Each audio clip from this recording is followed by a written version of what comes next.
Tabea Tuhan beserta kita. Shalom Bapak Ibu Saudara sekalian dikasih dalam Tuhan Yesus Kristus. Jumpa lagi, bagaimana kabar hari ini? Saya yakin percaya semua kita tetap dalam perlindungan Tuhan. Kasih sayangnya tetap menyertai kita senantiasa. Mari kita belajar firman Tuhan di hari ini. Beberapa waktu yang lalu saya membaca di dalam liputan 6kom Jakarta, Kamis tanggal 9 bulan 4 2020.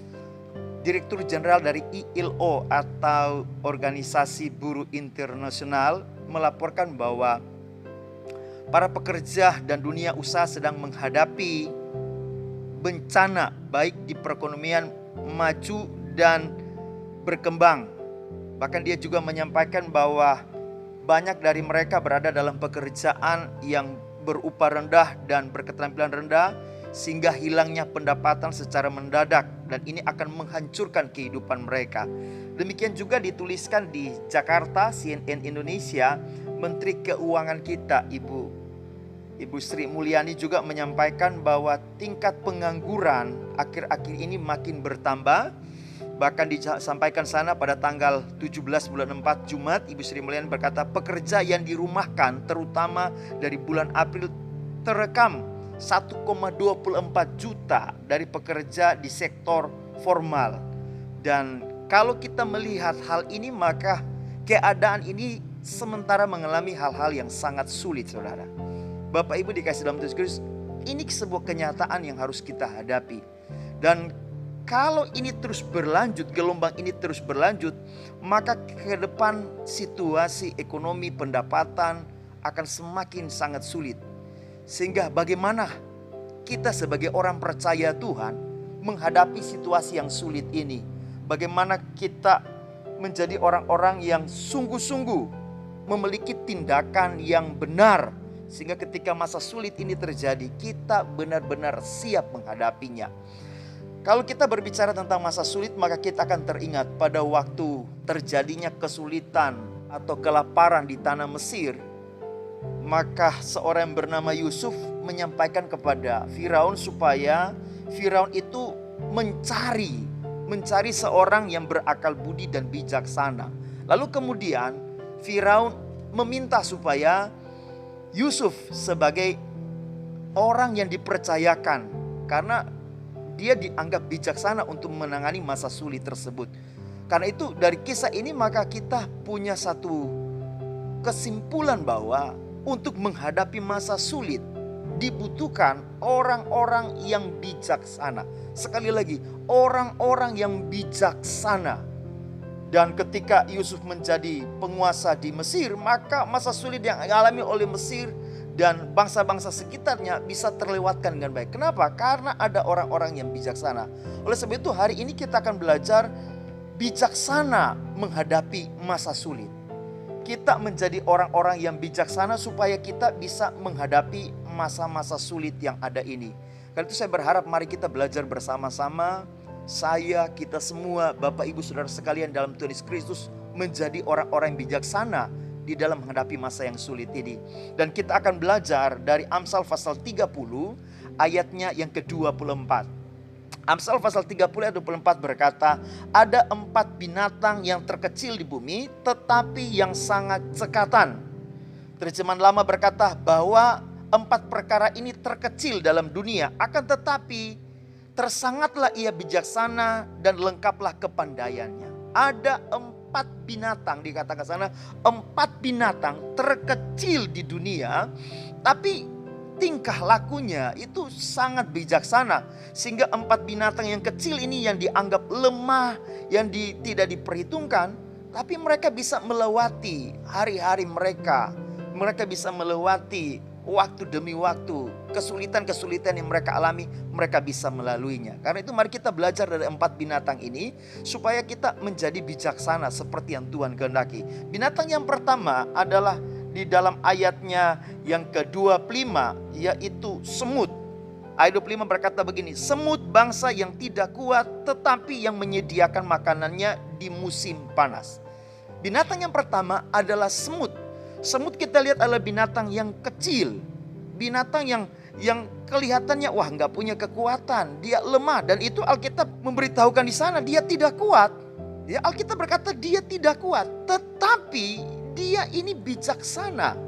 Nah, dari semut kita belajar di dalam ayat 25 ini berkata menyediakan makanannya di musim panas. Di dalam Amsal pasal 6 ayat 6 sampai 8 berkata, "Hai pemalas, pergilah kepada semut, perhatikanlah lakunya dan jadilah bijak.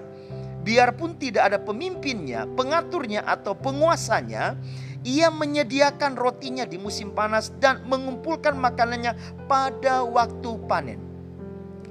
Apa yang dilakukan oleh semut ini adalah sesuatu yang bijaksana. Kenapa? Karena walaupun dia tidak kuat, tidak ada pemimpinnya, tidak ada yang mengaturnya, tidak ada penguasanya, tapi dia menyediakan makanannya pada musim panas, menyediakan rotinya di musim panas dan mengumpulkan makanannya pada waktu panen. Nah, apa yang dilakukan oleh semut ini, kita bisa tahu tindakan yang bijaksana adalah tindakan yang rajin seperti semut. Rajin untuk apa? Untuk menyediakan makanan, persediaan makanan pokok pada masa di mana hal itu bisa dikerjakan. Pada musim panas. Sebab akan datang musim dingin, dia tidak bisa berbuat apa-apa lagi. Nah, di musim panas itu dia memanfaatkan waktu itu untuk apa? Untuk supaya menyediakan persediaan makanan, sesuatu kebutuhan pokok. Nah, dari semut kita belajar orang yang bijak adalah orang yang memanfaatkan waktu sebaik-baiknya. Supaya apa? Supaya dia melakukan hal-hal yang benar, yang tepat. Di dalam Pengkhotbah pasal 3 berkata, untuk segala sesuatu ada masanya. Untuk apapun di bawah langit ada waktunya. Ayat 6 berkata, ada waktu untuk mencari, ada waktu untuk membiarkan rugi, ada waktu untuk menyimpan, ada waktu untuk membuang. Ketika kesulitan ini mulai terjadi, hari-hari ke depan adalah hari-hari yang kita tidak tahu apa yang akan terjadi karena semua ada dalam tangan Tuhan. Tetapi kalau ke depan ini makin sulit, maka kita harus jadi bijaksana sejak sekarang. Waktu yang ada ini kita manfaatkan sebaik-baiknya untuk persediaan kebutuhan pokok kita. Dan orang yang bijaksana adalah orang yang mempergunakan waktu itu dengan sebaik-baiknya. Rasul Paulus berkata kepada jemaat di Efesus, Efesus pasal 5 ayatnya yang ke-15 sampai ayatnya ke-17 berkata, karena itu perhatikanlah dengan saksama bagaimana kamu hidup, janganlah seperti orang bebal, tetapi seperti orang arif. Terjemahan bahasa Indonesia sehari-hari berkata, orang-orang yang bijak. Dan pergunakanlah waktu yang ada, karena hari-hari ini adalah jahat. Sebab itu janganlah kamu bodoh, tetapi usahakanlah kamu supaya kamu mengerti kehendak Tuhan. Orang bijak adalah orang yang mempergunakan waktu ini sebaik-baiknya, seperti semut tadi. Pada musim panas dia mempergunakan waktu itu sebaik-baiknya mengumpulkan persediaan makanan. Nah, kita sebagai orang percaya Tuhan, waktu-waktu ini firman Tuhan berkata, waktu-waktu ini, hari-hari ini adalah hari-hari yang jahat. Karena itu mari kita mempergunakan waktu yang ada ini dengan bijaksana, di mana kita mengusahakan di waktu-waktu ini kita mengerti kehendak Tuhan. Ya. Semut tadi menyiapkan atau menyediakan makanan pokok. Supaya apa? Supaya ketika masuk pada masa sulitnya, masuk pada musim dinginnya, kebutuhan pokoknya terpenuhi. Orang percaya Tuhan pun hari-hari ini harus punya persediaan kebutuhan pokok. Supaya apa? Supaya kita mempunyai kekuatan. Apa yang kita punya, jangan kita habiskan untuk hal-hal yang tidak berguna. Di dalam firman Tuhan berkata bahwa kebutuhan utama kita, kebutuhan pokok kita sebagai orang percaya Tuhan ada di dalam Yeremia pasal 15 ayatnya yang ke-16. Yeremia 15 ayat 16 berkata begini, apabila aku bertemu dengan perkataan-perkataanmu, maka aku menikmatinya. Firmanmu itu menjadi kegirangan bagiku dan menjadi kesukaan hatiku. Sebab namamu telah diserukan atasku, ya Tuhan Allah semesta alam. Saya baca dalam terjemahan versi firman Allah yang hidup berkata, firman-Mu lah yang menghidupi hamba dan merupakan makanan bagi jiwa hamba yang lapar. Firman-Mu menghibur hamba dan menyukakan hati hamba. Alangkah bangganya hamba disebut dengan namamu, ya Tuhan Allah semesta alam. Nah, ini makanan bagi kebutuhan rohani kita, kebutuhan pokok rohani kita. Supaya rohani kita ini kuat. kalau rohani kita tidak diberi makan, kalau kehidupan rohani kita tidak diberi makan, maka ketika waktu terjadi masa sulit, rohani kita akan lemah. Rohani kita kan gak akan kuat. Rohani kita gak akan bisa berbuat apa-apa. Tubuh rohani kita mengalami kelemahan. Tetapi ketika tubuh rohani kita mendapatkan asupan makanannya, maka saya yakin percaya tubuh rohani kita akan menjadi kuat. Jiwa kita akan menjadi kuat. Sehingga di dalam Yeremia pasal 15 tadi, Yeremia berkata apa? Ketika dia bertemu dengan perkataan-perkataan Tuhan, bertemu dengan firman Tuhan. Nah, firman itulah yang merupakan makanan bagi jiwanya. Firman itulah yang menjadi makanan bagi jiwanya. Kalau makanan jasmani menguatkan tubuh jasmani kita, tapi jiwa kita menghadapi masa sulit harus diberikan makanan. Nah, makanannya apa? Firman Tuhan.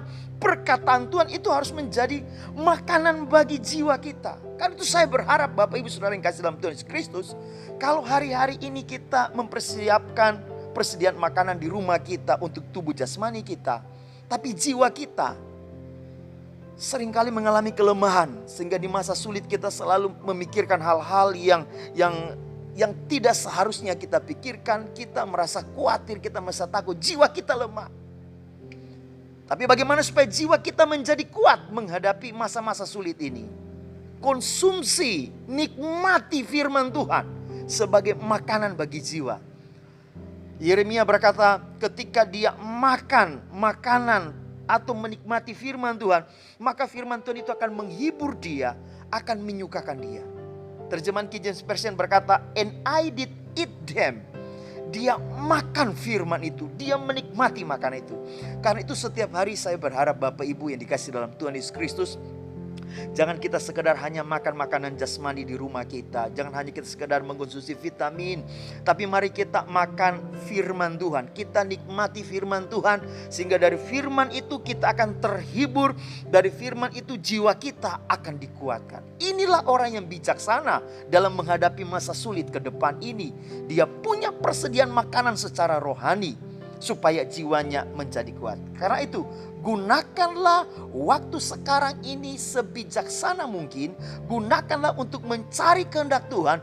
Gunakanlah waktu-waktu sekarang ini untuk mengkonsumsi banyak firman Tuhan, sehingga jiwa saudara dan saya menjadi kuat. Katakan amin. Yang kedua, binatang yang kedua ada di ayat yang ke-26. Ayat 26 berkata, pelanduk bangsa yang lemah, tetapi yang membuat rumahnya di bukit batu. Sekali lagi, pelanduk bangsa yang lemah, tetapi yang membuat rumahnya di bukit batu. Alkitab berkata, firman Tuhan berkata, pelanduk itu binatang yang lemah. Tetapi kenapa pelanduk itu tetap bisa melangsungkan hidupnya sampai sekarang? Masih ada pelanduk. Ya, padahal dia binatang lemah. Kenapa dia bisa melalui hari-harinya? Alkitab berkata, firman Tuhan berkata, karena dia membuat rumahnya di bukit batu. Sikap bijaksana yang kita belajar dari pelanduk adalah memiliki perlindungan. Ya, memiliki perlindungan saat bahaya. Kalau dari semut tadi kita belajar menyediakan makanan. Nah, dari pelanduk kita belajar supaya kita memiliki perlindungan. Di dalam Mazmur 104 ayat 18 berkata, gunung-gunung tinggi adalah bagi kambing-kambing hutan, bukit-bukit batu adalah tempat perlindungan bagi pelanduk. Ternyata bukit-bukit batu yang Tuhan ciptakan, yang Tuhan buat, itu disediakan untuk pelanduk yang lemah. Sehingga ketika pelanduk binatang yang lemah ini terancam, ada binatang-binatang buas yang akan menerekamnya, ada binatang-binatang buas yang ingin memangsanya.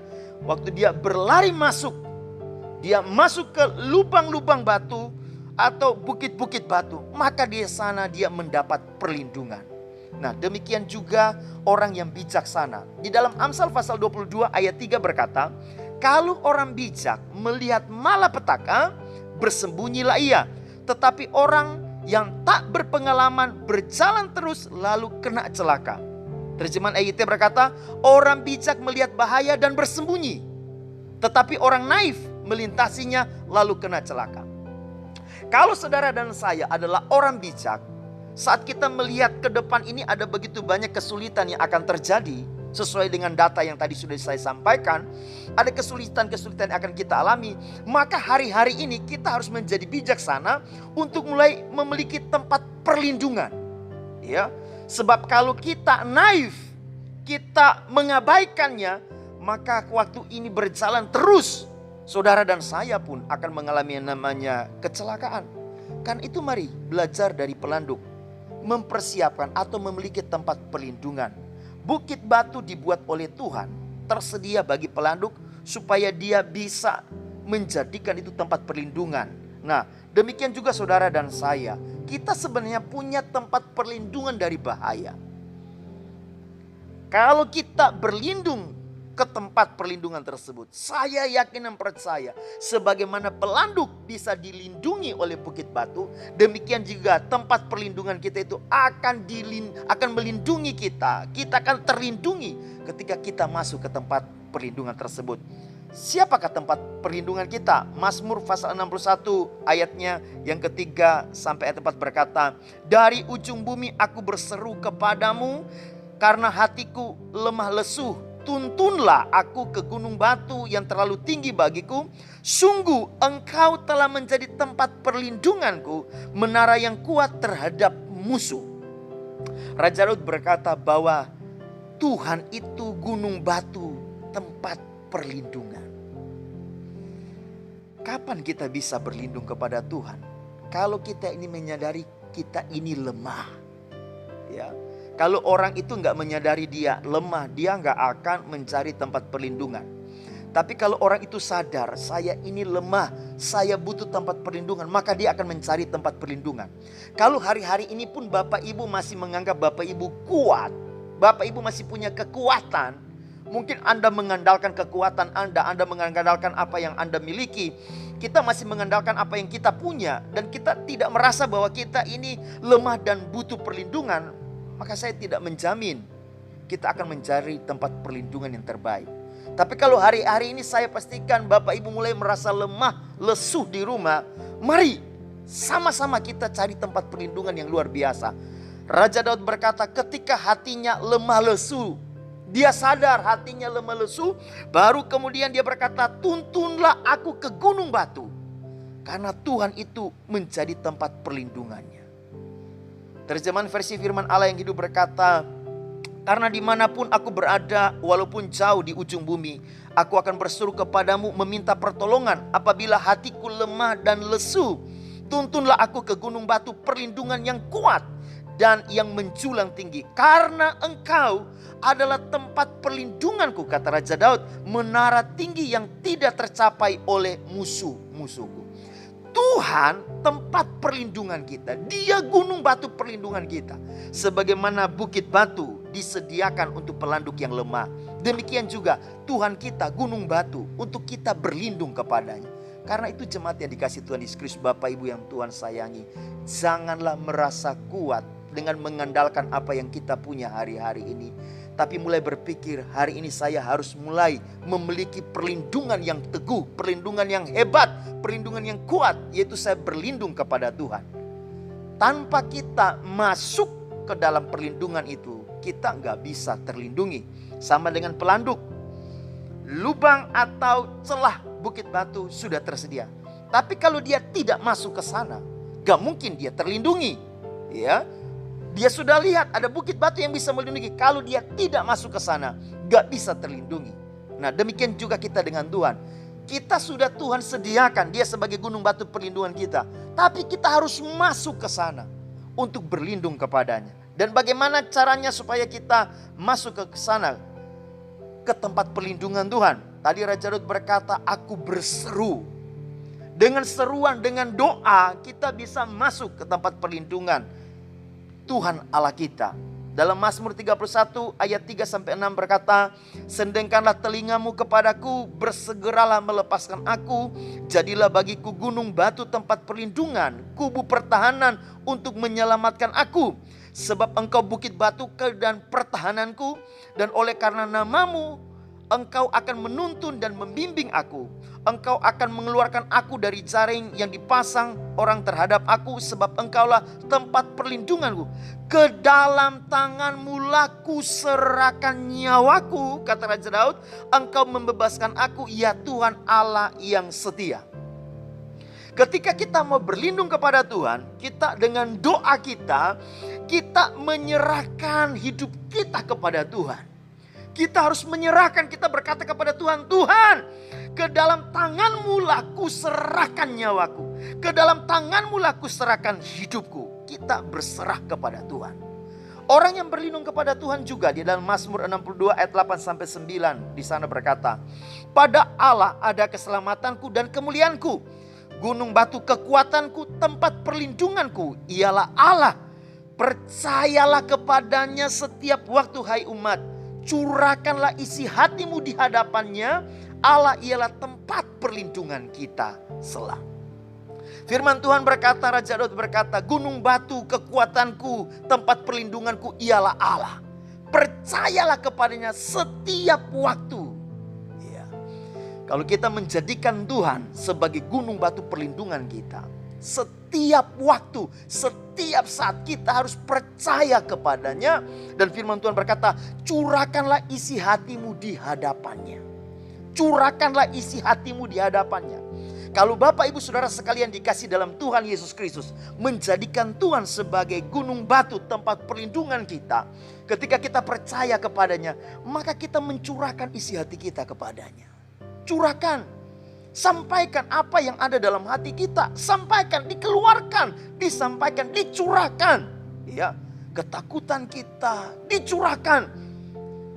Kecemasan kita dicurahkan. Kekhawatiran kita dicurahkan. Sebab Allah menjadi tempat perlindungan kita yang kita percayai. Karena itu jemaat yang dikasih dalam Tuhan Yesus Kristus, kita tidak bisa berlindung kepada Allah kalau kita tidak mencurahkan isi hati kita yang selama ini menghambat untuk kita percaya kepadanya. Jadikan Tuhan Allah sebagai tempat perlindunganmu. Melalui doa engkau serahkan hidupmu kepada Tuhan. Dan setiap hari, setiap saat percaya kepadanya. Curahkan segala sesuatu yang ada di isi hatimu yang menghalangi untuk engkau percaya kepada Tuhan. Yang ketiga, di ayatnya yang ke-27, binatang yang ketiga, belalang yang tidak mempunyai raja, namun semuanya berbaris dengan teratur. Binatang yang ketiga adalah belalang. Dikatakan sana, belalang tidak mempunyai raja, tetapi semua mereka itu bisa berbaris dengan teratur. Ya, mereka bisa berbaris dengan teratur. Teratur itu kalau kita baca di dalam Kamus Bahasa Indonesia, maka Kamus Bahasa Indonesia, teratur itu berbicara tentang yang namanya tertib. Ya, makanya kita lihat belalang itu ketika mereka terbang, ya, walaupun mereka itu ratusan bahkan mungkin ribuan jumlahnya, mereka tidak bertabrakan satu dengan lain lalu jatuh. Kenapa? Sebab mereka teratur, mereka tertib. Nah, belalang mengajarkan kita sebagai orang yang bijaksana, kita pun harus belajar hidup teratur, tertib. Walaupun tidak ada rajanya, dikatakan tadi, tidak ada rajanya, tapi mereka bisa tertib. Hal yang sama disampaikan oleh Rasul Paulus kepada jemaat yang ada di Kolose dalam Kolose 2 ayat 5-7. Sebab meskipun aku sendiri tidak ada, kata Rasul Paulus, di antara kamu, tetapi dalam roh aku bersama-sama dengan kamu dan aku melihat dengan sukacita tertib hidupmu dan keteguhan imanmu dalam Kristus. Kamu telah menerima Kristus Yesus Tuhan kita. Karena itu hendaklah hidupmu tetap di dalam Dia. Hendaklah kamu berakar di dalam Dia, dibangun di atas Dia. Hendaklah kamu bertambah teguh dalam iman yang telah diajarkan kepadamu, dan hendaklah hatimu melimpah dengan syukur.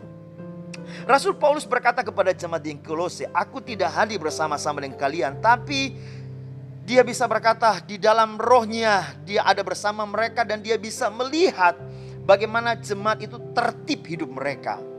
Kalau Bapak Ibu baca di dalam ayatnya dari Kolose pasal 1 ayat yang ke-9 sampai yang ke-12, Bapak Ibu Saudara sekalian akan menemukan Rasul Paulus berdoa kepada Tuhan supaya jemaat di Kolose diberikan hikmat sehingga mereka itu bisa menjalani kehidupannya dengan baik, dengan benar. Karena itu ketika mereka hidup dengan tertib, saya mau berkata itu karena hikmat Tuhan. Hikmat Tuhan yang ada pada mereka sehingga mereka bisa hidup dengan tertib. Dan di surat Kolose ini maka Rasul Paulus menyampaikan kepada mereka bagaimana supaya mereka itu memiliki hikmat dan hidup dengan tertib. Sebab ada begitu banyak pengajaran-pengajaran sesat yang mulai berdatangan kepada jemaat di Kolose, ya. Mulai banyak ajaran-ajaran yang menyesatkan. Sehingga Rasul Paulus meminta supaya mereka bisa hidup dengan tertib. Dan mereka hidup dengan tertib. Mungkin hari-hari ini kita pun merasa kita terpisah, ya. Bapak Ibu ada di rumah, kemudian gak bisa ketemu dengan banyak hamba Tuhan. Bahkan mungkin ada yang tidak bisa lagi bercakap-cakap dengan hamba-hamba Tuhan. Dan merasa bahwa aduh, saya gak punya lagi yang namanya pemimpin rohani, saya gak punya lagi yang namanya gembala sidang. Saya mau berkata, belajar dari yang namanya belalang. Walaupun tidak ada rajanya, tidak ada pemimpinnya, tapi mereka tertib hidup. Dan saya sangat berharap Bapak Ibu Saudara sekalian yang ada di rumah belajar hidup tertib dalam kerohanian kita. Seperti jemaat di Kolose. Tertib dalam apa? Dalam menjaga iman kita, dalam menjaga hubungan kita dengan Tuhan. Dan orang yang hidup dengan tertib seperti jemaat di Kolose, Rasul Paulus berkata di dalam Kolose pasal 3, damai sejahtera Kristus memerintah dalam hati mereka. Dan di ayat 16 dia berkata, hendaklah perkataan Kristus diam dengan segala kekayaannya di antara kamu. Terjemahan sederhana Indonesia berkata, biarlah ajaran tentang Kristus terus memimpin dan bertumbuh dengan subur di dalam hatimu. Orang yang hidup dengan tertib, ketika orang itu di hatinya dipimpin oleh ajaran Kristus. Sekali lagi, ajaran Kristus yang akan memimpin hatinya untuk hidup dengan tertib. Karena itu jemaat yang dikasih dalam Tuhan Yesus Kristus, Bapak Ibu yang Tuhan sayang, Tuhan berkati. Binatang yang keempat, kita akan belajar dari ayatnya yang ke-28. Ayat 28 berkata, cicak yang dapat kau tangkap dengan tangan, tetapi yang juga ada di istana-istana raja. Binatang yang keempat adalah cicak. Ya, dikatakan sana cicak yang dapat kau tangkap dengan tangan, tetapi juga ada di istana-istana raja. Di dalam terjemahan lama berkata, juga ia di dalam maligai raja. Ya, tidak sekedar di istana raja, tapi di maligai raja. Maligai itu ruang di istana, tempat kediaman raja, yang dimana di tempat itu juga tempat bagi raja dan bagi putri-putri raja. Jadi ruangan di istana, ada ruangan khusus di istana. Nah, saudara yang kasih dalam Tuhan Yesus Kristus, cicak, saya coba membaca cicak ini. Ternyata cicak ini sangat bermanfaat bagi manusia. Dan salah satu manfaatnya adalah menjaga keseimbangan. Ya, cicak itu menjaga keseimbangan. Di mana cicak itu bisa memburu atau memusnahkan serangga-serangga supaya tidak berlebihan.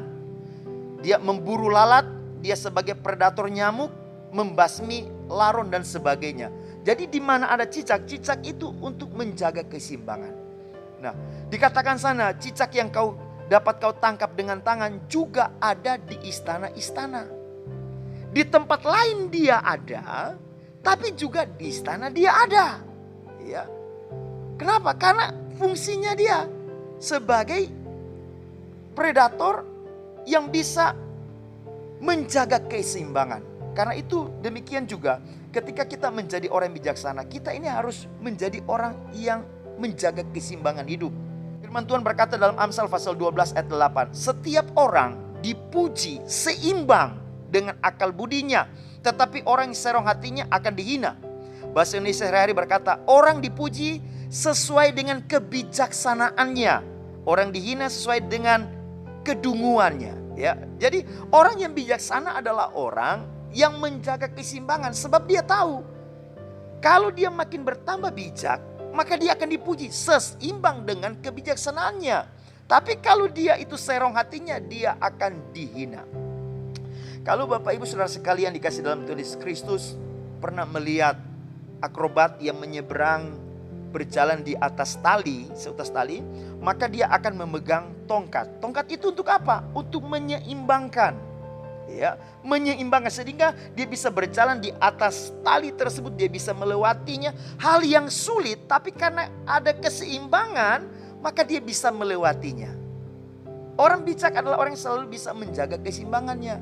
Sama ketika Bapak Ibu Saudara sekalian, ketika kita berdiri, kalau kita seimbang, tubuh kita seimbang, kita bisa berjalan kemana saja kita mau. Tapi kalau tubuh kita tidak seimbang, maka kita nggak akan bisa berjalan dengan baik. Walaupun itu hal yang mudah, kita nggak akan bisa melewatinya. Apalagi hal yang sulit. Ya, karena itu keseimbangan ini penting sekali. Ada ungkapan selama ini yang sudah sering kita dengar, yang berkata ora et labora.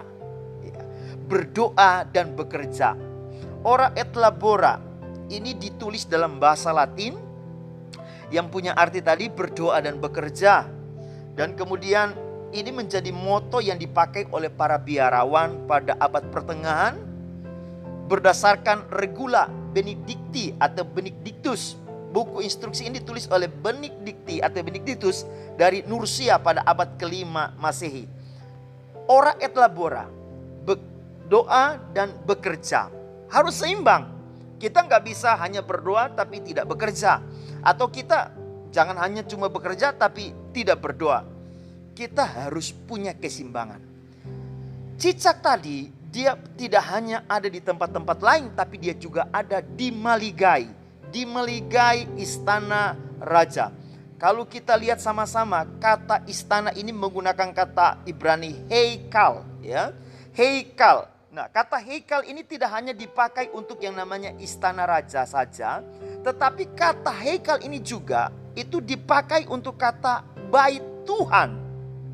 Dalam Mazmur 138 ayat 2 berkata, aku hendak sujud ke arah bait-Mu yang kudus dan memuji namamu oleh karena kasih-Mu dan oleh karena setiamu, sebab Kau buat namamu dan janji-Mu melebihi segala sesuatu. Ayat 3, pada hari aku berseru, Engkau pun menjawab aku. Engkau menambahkan kekuatan dalam jiwaku. Heikal ini juga dipakai untuk kata bait-Mu, heikal. Jadi ketika kita berbicara tentang cicak yang perilakunya dikatakan bijaksana, dia tidak hanya ada di tempat lain, tapi dia juga ada di istana, di heikal. Nah, kalau kita sebagai orang percaya Tuhan, kita tidak hanya ada di tempat-tempat, di rumah saja atau di mana saja, tapi kita harus ada dalam baitnya Tuhan, heikal, baitnya Tuhan. Terjemahan lama berkata, maka sujudlah aku di hadapan maligai kesucianmu. Ingat tadi, istana ada maligai raja, tempat di mana raja dan putri-putri raja bertemu. Kenapa mereka bisa ada di sana? Karena ada satu ungkapan kasih, saling sayang menyayangi, ada cinta di sana. Nah, demikian juga ketika kita ada dalam maligai kesuciannya Tuhan, kenapa kita ada di sana? Raja Daud berkata, oleh karena kasih-Mu dan oleh karena setiamu. Ya. Kenapa kita harus ada di maligainya raja, di maligainya Tuhan? Tuhan itu raja di atas segala raja. Kenapa kita harus ada dalam bait sucinya? Kenapa kita harus ada dalam heikalnya Tuhan? Karena kita akan temukan di sana kasih setia Tuhan. Kita akan menemukan kasih-Nya, kita akan menemukan kemurahan-Nya ketika kita ada di dalam baitnya Tuhan. Dan mungkin kita berpikir, bagaimana supaya saya bisa ada dalam baitnya Tuhan? Sedangkan hari-hari ini saya tidak bisa ke gereja. Kita berpikir kadang-kala gereja adalah baitnya Tuhan. Tapi bagaimana kita supaya ada di dalam bait kudusnya Tuhan? Raja Daud tadi berkata, aku hendak sujud ke arah bait-Mu. Berarti dia tidak ada di dalam bait Allah yang di Yerusalem. Tapi dia sujud menggunakan kata Ibrani saka. Saka artinya menyembah, sujud menyembah. Berarti kalau kita mau ada dalam bait kudusnya Tuhan, dalam maligainya Tuhan, maka kita harus menyembah Dia.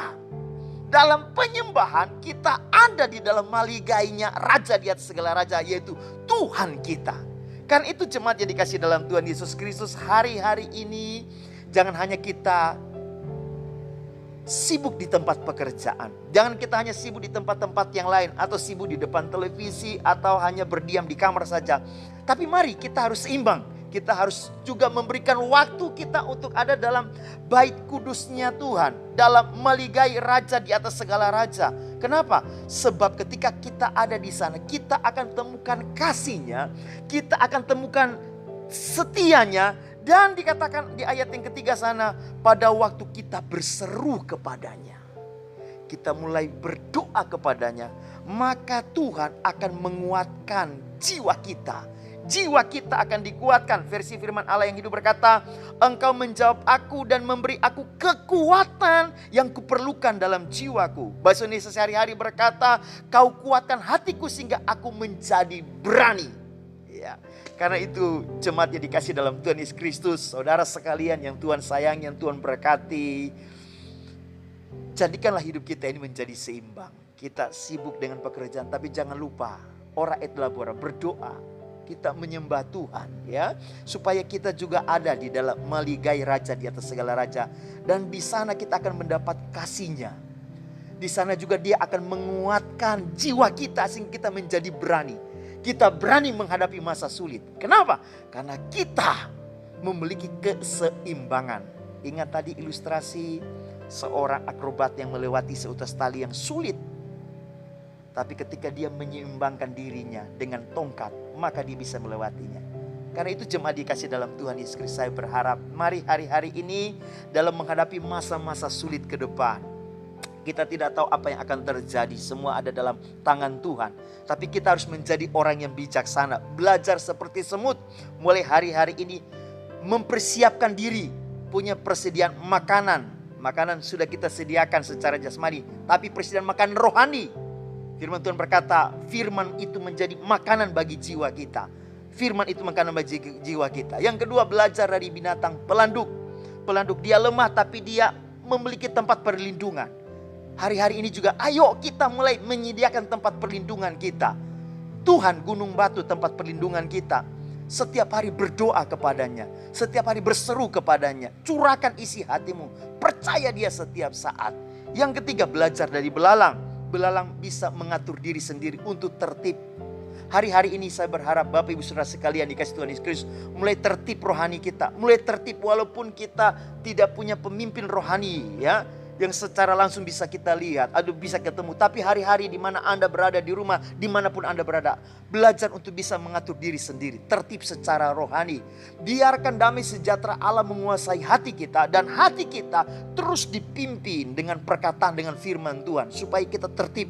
Ikut firman Tuhan, ikut firman Tuhan, ikut firman Tuhan. Dan yang keempat, miliki keseimbangan dalam hidup ini seperti cicak, ya. Kita menjaga keseimbangan hidup kita.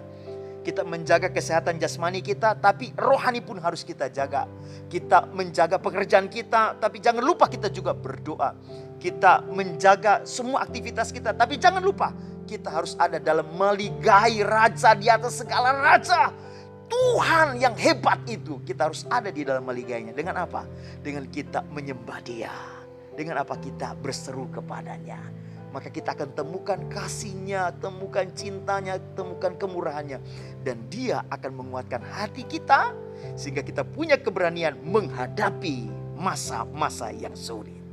Demikianlah firman Tuhan pada hari ini. Kiranya Tuhan Yesus memberkati kita semuanya, dimanapun Bapak Ibu berada. Damai sejahtera Allah menguasai kita semua. Dan tabea.